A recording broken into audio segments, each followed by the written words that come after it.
Lord George Foulkes, welcome to the Media Box. Thank you very much. You are talking about the dangers to the security of journalists and indeed to the lives of journalists. It seems to be getting worse in Europe and around the world. One of the sad things is that it is getting worse in Europe. And it's this continent which should not be getting bad.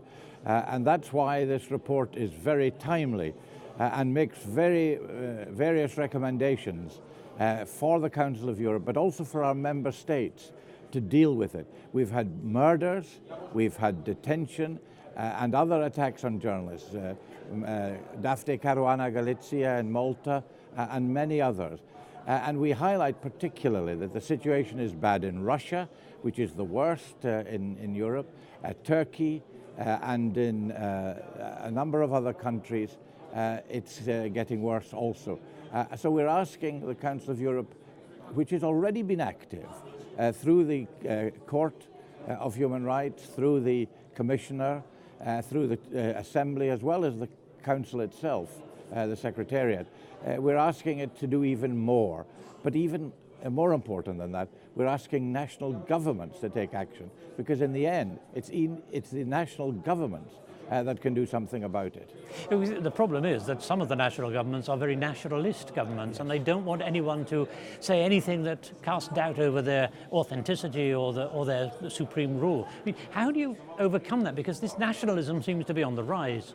The Council of Europe platform is really a very independent organization, because it carries reports from the journalists' organizations, from human rights organizations, and every report is checked and cross-checked, so that a country cannot really challenge the reports that go on our platform.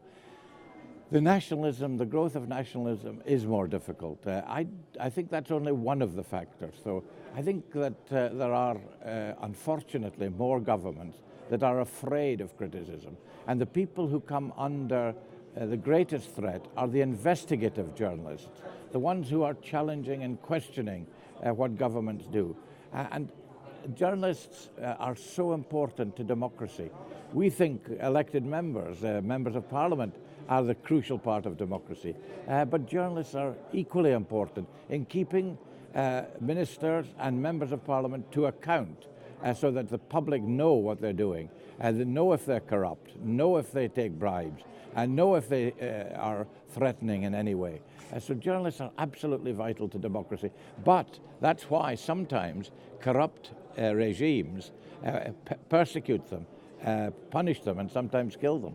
Of course, sometimes members of parliament too, and ministers in various governments also don't want to have their decisions questioned. They don't want the public to be alerted to something that may be a bit controversial or a bit shady. That's a difficult one. That's what we saw in Malta, where Daphne Caruana Galizia was questioning the Prime Minister. That's what we see in other countries. We've seen in Turkey, we've seen particularly in Russia.